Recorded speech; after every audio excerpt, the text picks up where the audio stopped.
ओम शांति। हम मनन कर रहे हैं अव्यक्त वतन से आए विशेष भोग संदेशों का, जिसमें बाप दादा हम भाई बहनों को विघ्नों पर, परिस्थितियों पर विजय प्राप्त करने के लिए, संपूर्ण संपन्न बनाने के लिए अनेक युक्तियां देते हैं, इशारे देते हैं। तो आज ऐसे ही एक विशेष भोग संदेश का मनन करेंगे जो 1 जनवरी 2000 को लगा, जिसमें संदेशी जी कहती, सर्व आत्माएं वर्तमान समय की अनेक समस्याओं से तो अच्छी तरह से अनुभवी हैं ही। इस समय जबकि तीनों सत्ताएं, विज्ञान सत्ता, राज्य सत्ता, अनेक धर्म सत्ता अपना अपना कार्य कर रही हैं, फिर भी मानव जीवन में संतुष्टता व विश्व में संतुलन नहीं है। इससे सिद्ध है कि अवश्य कोई अन्य सत्ता की आवश्यकता है, जिसका अभाव वर्तमान जीवन में महसूस होता है। उसको जानना आवश्यक है। वह है साइलेंस की सत्ता अथवा आध्यात्मिक शक्ति की सत्ता, जिससे ही आंतरिक परमात्म शक्तियां प्राप्त कर अपनी सूक्ष्म इंद्रियों को, मन बुद्धि को एकाग्र कर टेंशन मुक्त जीवन का अनुभव कर सकेंगे। हे आत्माएं, इस नई सदी में सदा नई संतुष्ट जीवन का अनुभव करो।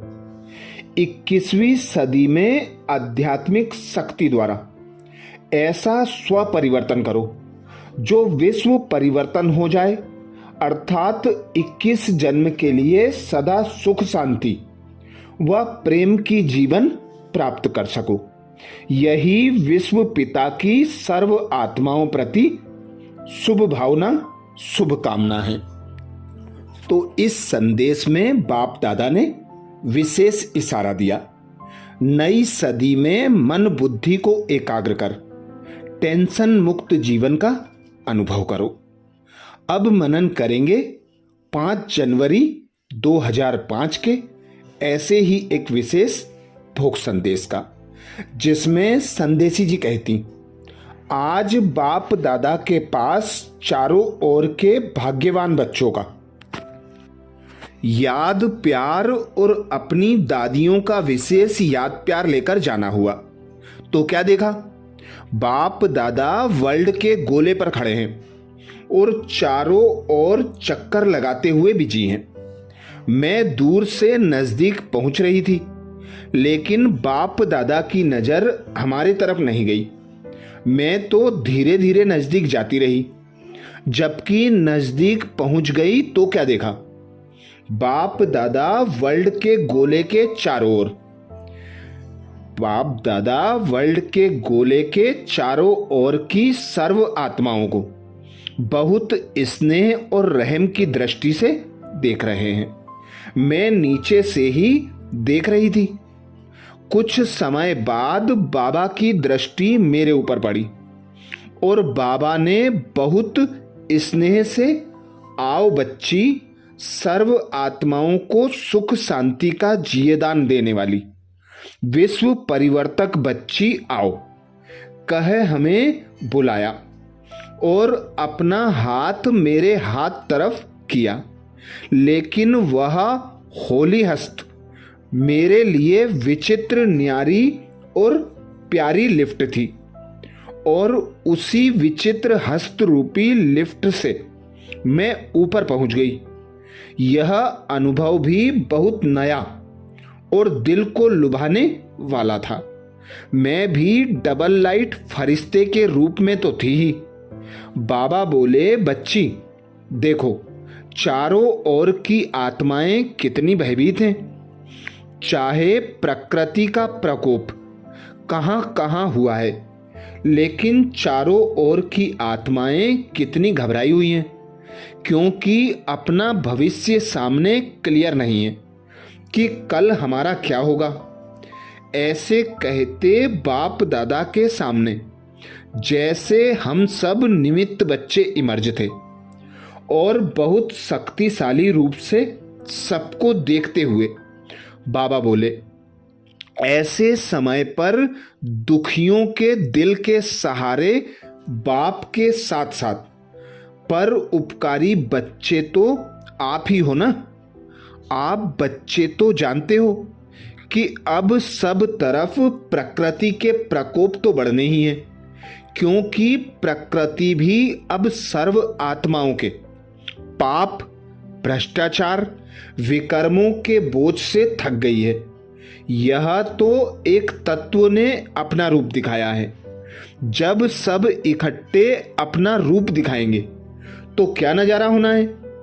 उसके नॉलेजफुल तो आप बच्चे हो, ड्रामा के आदि मध्य अंत को जानते हो, लेकिन बाप दादा देख रहे हैं कि मेजॉरिटी बच्चे जितना नॉलेजफुल हैं उतने अब पावरफुल बनना पड़े, क्योंकि अब हर समय नॉलेजफुल, पावरफुल इन दोनों का बैलेंस, बाप दादा कहते उतने अब पावरफुल बनना पड़े, क्योंकि अब हर समय नॉलेजफुल, पावरफुल इन दोनों के बैलेंस की कमी है। इसलिए हर समय बाप दादा द्वारा व आपस में एक दो की ब्लेसिंग सदा लेना और देना, यह सेवा कम है। अब इसके ऊपर अटेंशन देना आवश्यक है कि सदा दोनों का बैलेंस रहे, तो ऑटोमेटिक ब्लेसिंग मिलती रहे और नेचुरल सहज ब्लिसफुल लाइफ का अनुभव होता रहे।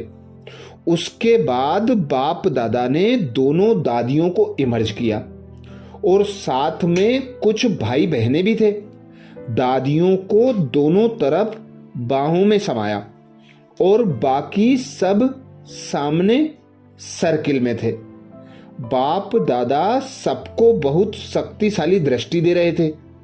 दोनों दादियों को कह रहे थे, अब अपनी सेना को बेहद दृष्टि का पाठ पक्का कराओ। बाद में दोनों दादियों को बहुत प्यार किया। विशेष बड़ी दादी को मस्तक में हाथ घुमाते बोले, बच्ची तो सदा साथी के साथ और साक्षी दृष्टा बन बहुत अच्छा पार्ट बजा रही है। बाप दादा दादी को देख बहुत खुश होते हैं। जितनी ही न्यारी उतनी ही सर्व की प्यारी है। फिर दादी जानकी को देख बाबा बोले, जनक बच्ची को तो सदा उमंग रहता है कि प्लेन में भी समय न लगाए, फरिश्ते रूप से चारों ओर संदेश और शांति का वाइब्रेशन दे, बस जल्दी से जल्दी संदेश पहुंच जाए। फिर सब सामने वाली दादियों और भाइयों को देख बोले, चाहते सब बच्चे हैं, करना ही है, होना ही है, लेकिन एक दो को देखते कि हे अर्जुन कौन बनता। अब हे अर्जुन मैं बनूं, यह प्लेन भी अंदर बनाते। इसमें अब तक समय लगा रहे हैं, लेकिन बाप दादा जानते हैं कि होना तो है ही, और यही मेरे बच्चे निमित्त बनने ही हैं। सर्व आत्माओं को मुक्ति दिलाने के निमित्त तो बनना ही है। ऐसे कहते बाबा सबको देखते, दृष्टि देते बोले, हे विश्व के आधारमूर्त बच्चे, अब अपने अपने स्थानों की जिम्मेवारी में बिजी रहते हो, लेकिन हम विश्व के आधार उद्धार मूर्त हैं, न कि हद के स्थानों के। यह स्मृति और इमर्ज करो। उसके लिए बेहद की वैराग्य वृत्ति आवश्यक है। अब बेहद की जिम्मेवारी को इमर्ज करो। हे विश्व के आधार मूर्त, विश्व की आत्माओं का कल्याण करो। चारों ओर के बच्चों को बाप से मुक्ति का वर्षा दिलाओ। बेहद बाप के मुक्तिदाता बच्चे बेहद की जिम्मेवारी का पान का बीड़ा उठाओ। अब तक जो किया बहुत अच्छा, अब आगे उड़ो। मनसा दृष्टि वृत्ति वायुमंडल द्वारा मुक्ति दो, मुक्ति दो, मुक्ति दो। ऐसे सबके प्रति बाबा ने मधुर बोल बोलते बेहद में टिका दिया और सब उसी बेहद की स्थिति में लवलीन हो गए। कुछ समय बाद बाबा ने हमें साकार वतन में भेज दिया। अच्छा, तो ये संदेश में बाप दादा ने विशेष हम बच्चों को अटेंशन दिलाया। नॉलेजफुल के साथ साथ पावरफुल स्थिति हो, नॉलेजफुल और पावरफुल का बैलेंस हो। ब्लेसिंग देना है और ब्लेसिंग लेना भी है। तो सब भाई बहनों को आपस में सभी को ब्लेसिंग देना है, क्योंकि ब्लिसफुल लाइफ 21 जन्मों के लिए सुख शांति वाली लाइफ अभी से अनुभव करना है। तो बाप दादा कहते नॉलेजफुल के साथ साथ पावरफुल स्थिति का बैलेंस रखो। अच्छा, ये था विशेष भोग संदेश अव्यक्त वतन से आया बाप दादा का। आज विशेष अव्यक्त मास में हम भाई बहन ब्रह्मा बाप समान बनने का विशेष पुरुषार्थ कर रहे हैं, जिसमें विशेष पुरुषार्थ आया डबल लाइट फरिश्ता बनो। डीप साइलेंस की अनुभूति करो। अंतर्मुखी रहकर अव्यक्त वतनवासी फरिश्ता स्वरूप की अनुभूति स्वयं भी करो और औरों को भी कराओ। जहां भी रहो इशारों द्वारा अपने कामकाज को करो और उस स्थान को सूक्ष्म वतन बनाओ। खुद भी सूक्ष्म वतन की अनुभूति करो और औरों को भी कराने का तीव्र पुरुषार्थ करो। उड़ो और उड़ाते चलो। अच्छा, ओम शांति।